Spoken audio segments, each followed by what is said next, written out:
In September 2023, I visited the Zanskar Valley to capture the stunning night skies of Ladakh. The highlight of the trip was a visit to Gombo Ranjan or Gombo Ranjan as it is also called, a tall, pointy mountain which the local Buddhists hold sacred. This mountain is picture perfect for Milky Way photography. In this video, I talk about the places in Zanskar that we visited on our trip and provide tips and tricks which will hopefully help you plan your own journey to experience life in this remote region of India. Before we go any further, I'd like to thank the sponsor of this trip. Please hit the subscribe button below to support them. Yes, I'm the sponsor of this video and all my photography excursions. I make no money from them and pay for everything from my own pocket. So it would be great if you can help me grow the channel. This video is divided into two parts. First, I talk about the itinerary and how each day went.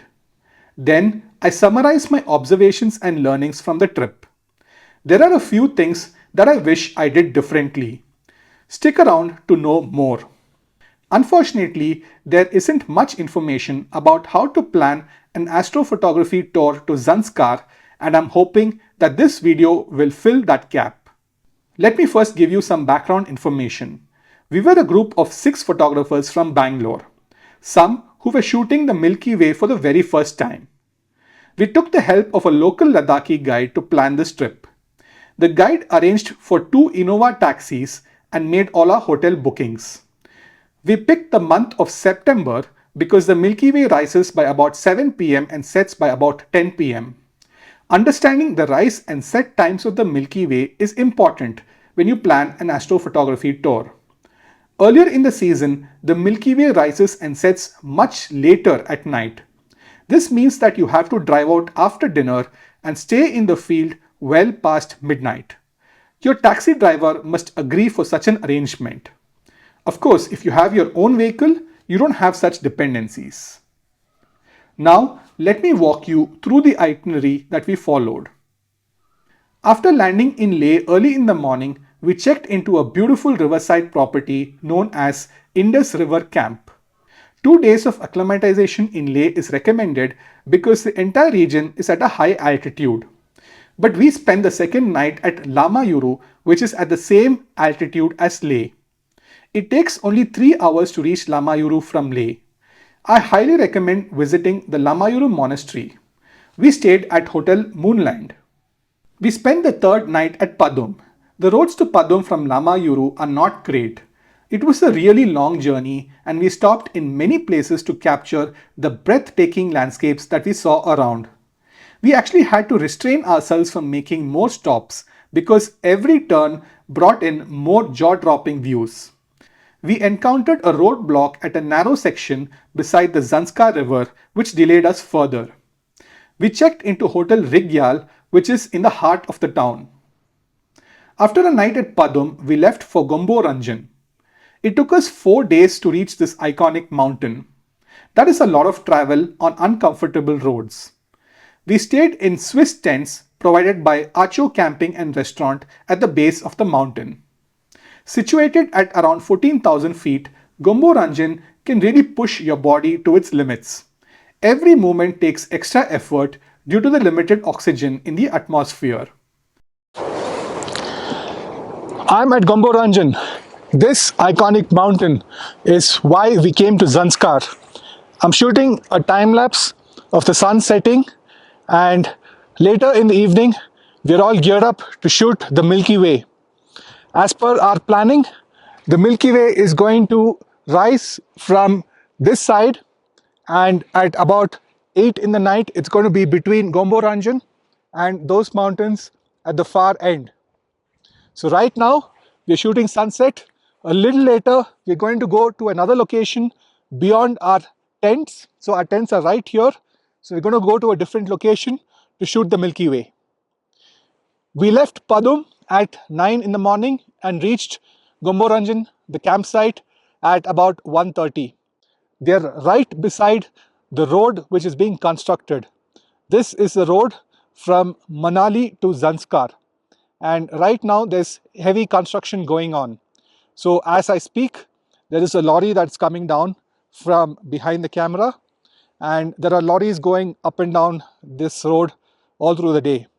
So hopefully at night, we're not going to have vehicular traffic affecting our Milky Way photography. We're going to head out to that side of Gombo Ranjan to shoot the Milky Way.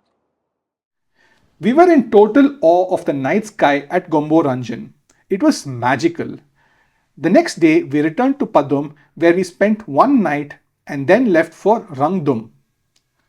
Rangdum is far more beautiful than Padum. We reached Rangdum on the sixth day. We stayed at a newly constructed property which offered Swiss tents but with better loos than at Gombo Ranjan. Rangdum is the nearest town to Pensila Pass and Drang Drung Glacier. At the top of Pensila are the twin lakes of Tatso and Langtso and a few smaller lakes. I got this feeling that there are more beautiful places around Rangdum, but we are waiting for that intrepid photographer to discover them. Much to my regret, we spent only one night in Rangdum.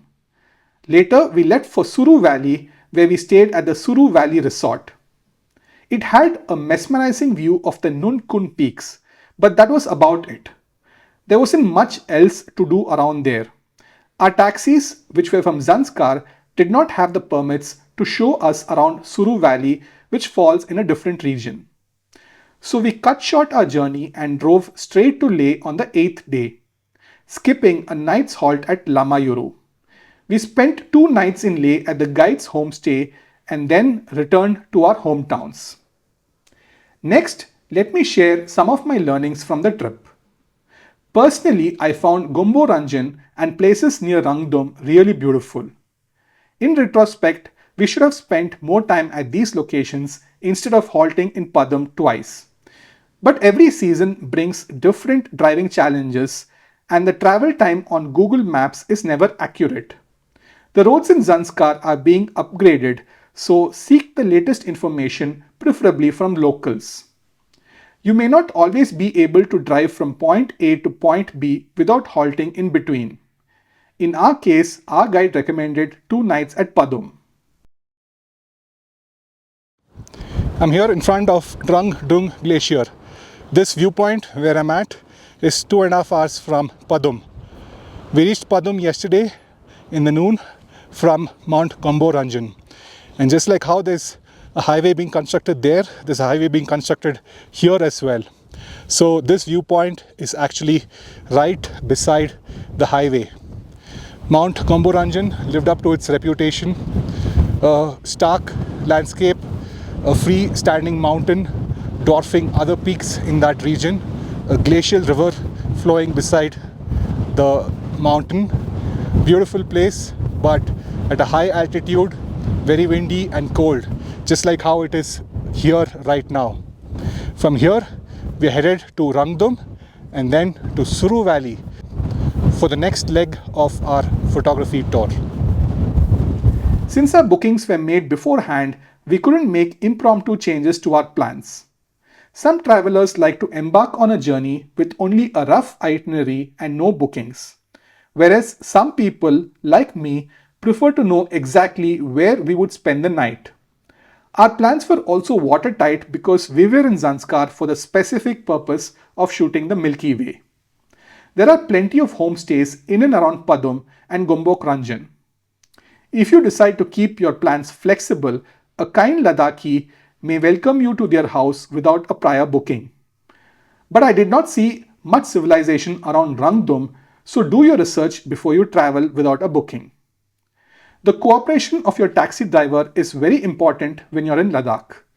It generally takes a day or two for the taxi driver to get to know your travel style and your requirements.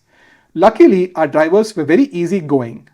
We made frequent stops to enjoy and capture the brilliant views when traveling from Lamayuru to Padum and then again when driving onwards. We went in search of the Milky Way every night of the trip, and we requested our drivers to take us away from our hotels in search of dark locations. The taxi rates, which are decided by the union, are generally applicable only for transportation from one place to another.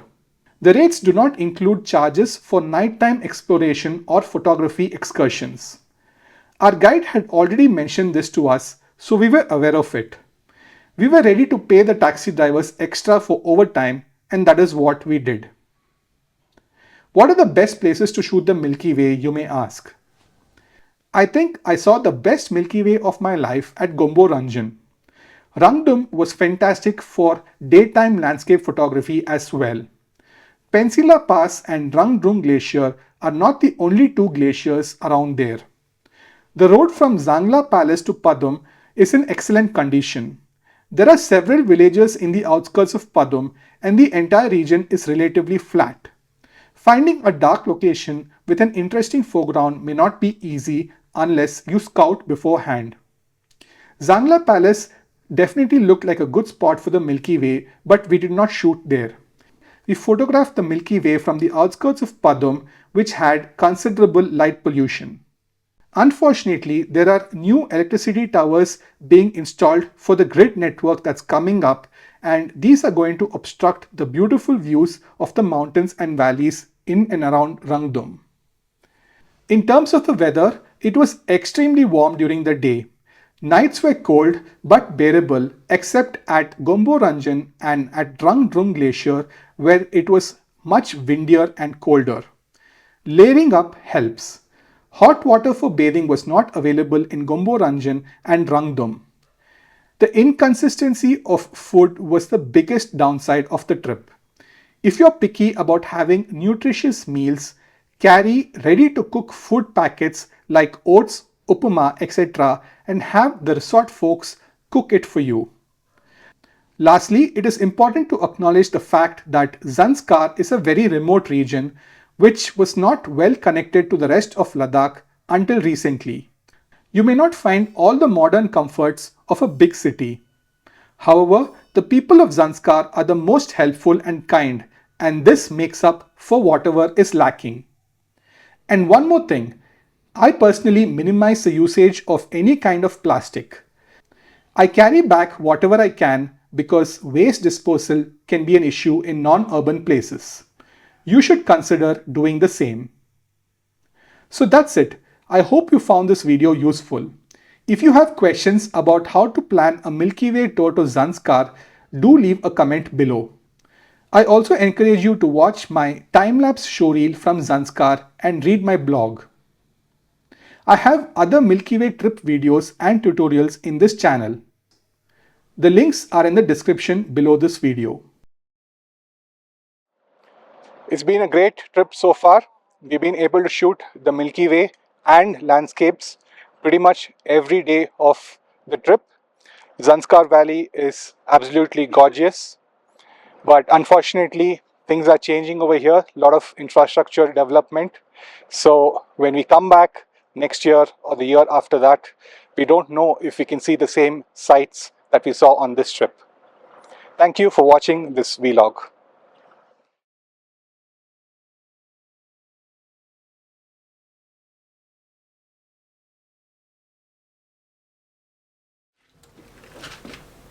Dressing up for sub-zero temperatures. First layer is a fleece jacket.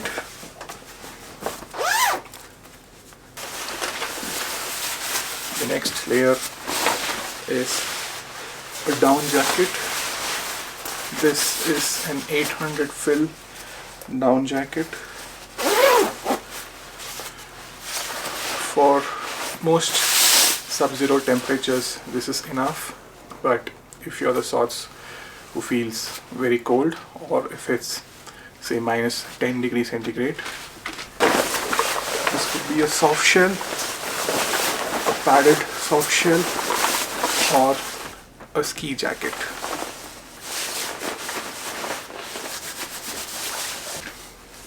I wear this balaclava to cover my face and nose, and then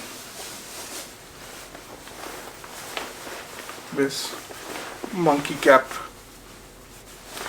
And for your pants, you can wear a thermal and a soft shell pant. So this is how I dress up for sub-zero temperatures. Next, for the fingers, a pair of gloves, which in my experience doesn't help after a point of time. If you have a heating pad, then it's best to use that.